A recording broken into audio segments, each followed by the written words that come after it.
All right, guys. So let's talk about the formations. Like I've been talking about how we set these up, how we're still doing this. Okay. So once again, as I keep talking about, we've got the two wide receivers in. Okay, and we got Jaheim and Stogner and Marshawn in the backfield. Okay. We're going to come back to this set. This is going to be where we're going to set up our play today. But we're going to talk about how they're moving in and out of these same personnel. Okay. Keeping the same personnel, but shifting them around to where it's like, hey, you got Spencer in the backfield there, and it's a shotgun formation.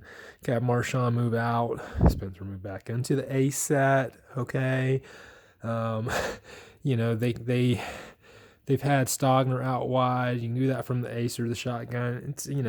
That doesn't make much difference at that point. If they're under the gun, I have noticed the pocket forming a little bit better from the ace formation around Spencer than the shotgun. Now their shotgun, the pocket formed better in their last game versus Charlotte. But previous to that, the pocket seemed to be forming a little bit better around Spencer when they were starting with him under center. So it continues to be a good formation. We're getting good runs and things from that. And any of these formations, they could come in here, do this thing. We have our subs over here on the sideline coming and running in, boom. It could be, then they could run in tempo and switch in and out of these different sets. And, they're at a one tight end set. They're having some where we're seeing, three tight ends, they could be in a bunch. I like the bunch formations that they'll do. You can have your three power tight ends and Jaheim sitting the bench. And the cool part is Nate Atkins. I said before he's not known for his receiving. It doesn't mean he can't receive. He's a tight end. These guys, I heard reports say, hey, he can catch. So there's a lot of things that could happen, but they're moving these pieces around. Of course, they could shift all of those out at times, and you'll see your four wides. They've been pretty much keeping a running back in. They haven't, so they still have the threat of, I think, a running back in the game pretty much most of the time. So they don't usually take the running back out. He just may be the fifth wide. Okay. But you'll see the, sets where it's these guys, I don't know the proper line formations where they're not going to get a flag there all the time. So don't hold me on that. I'm trying to make sure they're I'm trying to represent that, whereas the tight ends aren't exactly on the line, but you get my point, guys. And then so they're rotating through these sets. Okay, using the ace formation and the shotgun formation. A lot of the switches with the personnel on the outside are going to look the same. Do I have the right amount of people on the field? I think I got too many. Right, I do. All right. All right. We just got a illegal formation. One too many people on the field or whatever. Right. Okay. So sorry about that, but and actually, to South Carolina's credit, that funny enough, I get to make a joke out of myself, but it becomes a little headline. We don't get a lot of illegal formations and those kind of like false starts and illegal substitutions and little weird stuff that you would get when you're moving so many pieces around the board. We're not getting a lot of those. So credit to guys that they seem to be moving in and out of these formations that I'm talking about. And they're not getting penalized doing it. And that's really amazing work, guys, if you think about it, okay? That's a lot of shifting around, and they're doing it with, bringing in Amari and Brown sometimes, like I said, you're going into 3 and 4 wide sets, sometimes in the double tight sets. They've had some triple tight end sets, so they're shifting all these pieces in. You got a lot of transfer students. Keep this in mind. A lot of your offensive pieces, they're shifting around, and your main guy are transfer students. So they've learned a lot, guys. I'm kind of proud of the unit. They've learned a lot. They're shifting around. They're not getting penalized for the things they're doing. Okay, and they're moving in and out of those ace and shotgun formations exactly like I was talking about.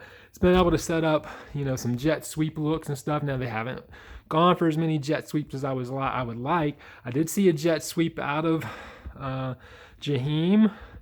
But the other day against Charlotte, but Nate Atkins had got called for a hold. I know this is Stogner, but we'll just call it Nate for now. He got called for a hold out here. Basically, Nate got a little out of position on that jet sweep, and when the blocker or the defense started coming to the inside of him here, he had to hold. So he got a little. Nate did get a little out of position on that play, but it was a nice play. We ended up getting a holding call on it, but it was a nice play. But it was the only time we really run a jet sweep. I've been asking why they weren't doing it with Amari and Brown, because they were threatening with him a lot, but not running the sweep. And I think I saw that still in the Charlotte game. I wasn't watching for that as much. I was more just checking out the formations. I was watching the Charlotte game more for critiquing more on the defense, but I picked up a lot on the offense. But this was the meat of it, that they were using the ace formation and that they were using the shotgun formations. I wouldn't mind seeing them bring in a two-back set, get one of these guys out. They were bringing Jaheim in the backfield for one of those backs at one time I had talked about, so, I don't mind seeing them going back to that. They did put Jaheim in the backfield once or twice. They didn't hand him the ball this time when they put him back there, and I had called for that. I was like, hey, they can't put Jaheim in the backfield all the time. Every time he's back there, he gets the ball. So, that's a positive. If you're going to do it, we're going to mix it up a little bit more, but they're defining it. They're still shifting through that. We may not be at the end of seeing Jaheim in the backfield. Initially I had said my initial thoughts when I first watched Jaheim in the backfield was like, let's get the guy out of the backfield. And then I broke down some of the gameplay and stuff, and I was like, actually, there's a lot he could do back there. And then right after I had said that, they stopped doing it, and now there's little bits of it. So we'll see if they keep toying with that, okay? But this is like their key personnel set, okay? Is like these guys here, okay? And the fact that they can come in and rotate to different positions, so much and change a play's just dimension with just some rotations of the personnel and where they line up, give just a whole different look with the same guys in there, okay?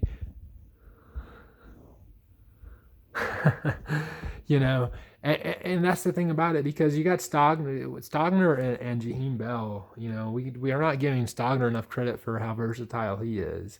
I had heard on J.C. Sherbert's show today was Spurs Up show, correct? I believe, guys, and with Phil Mullinax and J.C. Sherbert. They were saying about that, and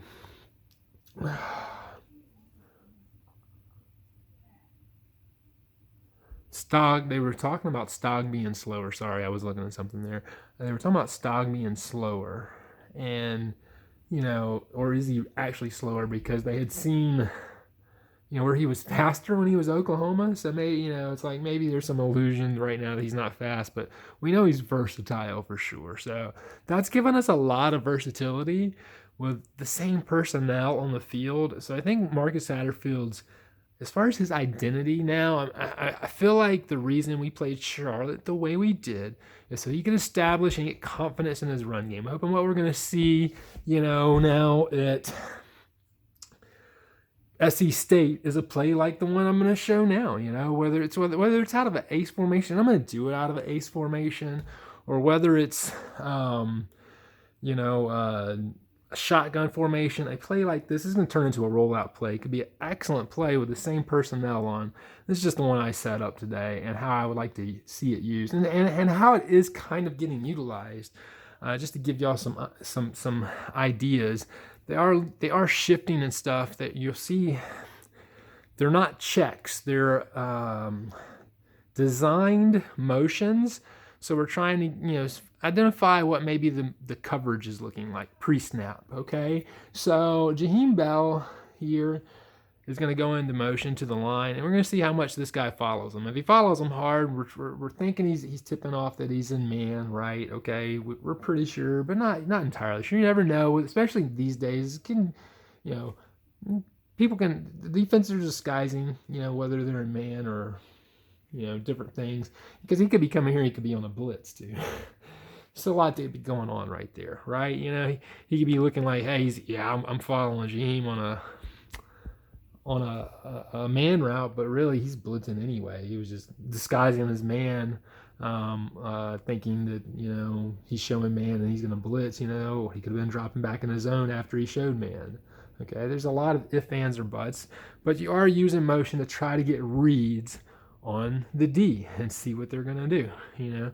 Maybe if he'd have drifted back this way, you'd know maybe he was going into a zone a little bit more, or that he's potentially in a double, against this guy, because they'll double up on certain receivers sometimes, that are burning them. So, you're using that to try to tip certain things off, okay? The linebacker here is going to be the one responsible for Stogner, of course, but what we're going to do here now, that's if they're a man, all right? What we're going to do here now is we're going to flip the linebackers. We're looking here, okay, before we flip, we're looking over here to see what the numbers look like. If they keep the line kind of thin over here, we've got numbers going that way, and it could be a run. We just keep the run design going this way, okay? We've probably, especially on SC State coming up, but then going into Kentucky, and you'll hear my thoughts on this at another time. We're going to use the run to set up our pass game very well. And I think that's what Satterfield is trying to establish in the Charlotte game, why he didn't quite pass as much. He wanted to establish our run. We're going to go in SC State to establish that so we can establish our play action game, okay, so that we can be balanced more. All right, and it's going to be very important. We're not gonna beat these SEC teams without balance. Okay, so we're gonna flip these guys to the other side. All right. If their line had shifted and their linebackers had shifted, okay, so that we couldn't run it over there. And now we've got numbers over here. So, of course, they're probably not going to leave it like that. They might if they leave us numbers, even if they shifted a little bit, but they don't shift enough. We still got numbers going that way now. We can run. So, basically, we just flipped our run play. Now, if this guy's followed around, we know he's in man. If he didn't follow around, he's probably not. There's a lot of different ways those can shift and whatnot, okay? But once we get them to bite on this side of the play, okay, we want especially the lineman here, okay? Especially the lineman here. And this guy, if they're in man especially, he's going to have to come this way a little bit to be a little bit more in line with the running back. He could be on the outside a little bit too, though. All right? But that means he's going to be biting really hard on the play that way, all right, when we go for our play action, okay, that we're going to audible to. Once they shifted that way and we don't like the numbers anymore going that way for the run, we're going to play action, make running back go this way, so the play is biting that way. His man's going to have to be biting on the play over here, trying to fill up a hole that our O-line is establishing. We're going to have Stogner slip out right at the beginning of the play. He's going to go straight into a pattern here, okay? All right, so Stogner goes straight into pattern. If his man didn't pick him up, okay, and was biting on the play action, he's going to be open early, all right? We're going to have Jaheim running a block and then a release so that he's breaking the same way later, all right? Safeties are going to be backing up because we're going to have these guys breaking down the field. So the safeties are going to be having to back up a little bit, hopefully opening up the middle. That's where we would have found Stogner, all right? Assuming they were in man, okay? All right, if it's zone, it would play a little different, all right? But we would be able to identify that and we would have lots of options. Okay, we'll talk about that in a minute. All right. If it's man, we potentially cleared out here or here for these guys. Okay. If they stayed man, okay, the option route here would be for obviously a comeback. Okay. All right. So we want this player to have an option to come back. They should be looking to come back anyway if they ever see their quarterback in trouble. But we want him to, if two people are biting on him and there's nobody open, he needs to be aware that there's nobody open here, that these guys were covered, okay, by their men. All right, excuse me, it would have been this guy. And if this guy manages to stick all the way around with Jaheim, the cornerback would have been sticking with Jaheim, okay? If these guys couldn't get open, he's got the option to try to come back to get a play, here. So Spencer, as he's rolling out, would have that guy, All right. Early in the play, if, say, this guy didn't stick with Stogner, okay, and the safety was having to bite onto Stogner a little bit because as Spencer's starting to roll out, okay, this guy can now, our receiver here can be one-on-one out here, all right, and still be on an option route to where he might come in a little bit more that way just to make it a little bit easier for Spencer to see him at the end of the play if the safety had to bite down, okay?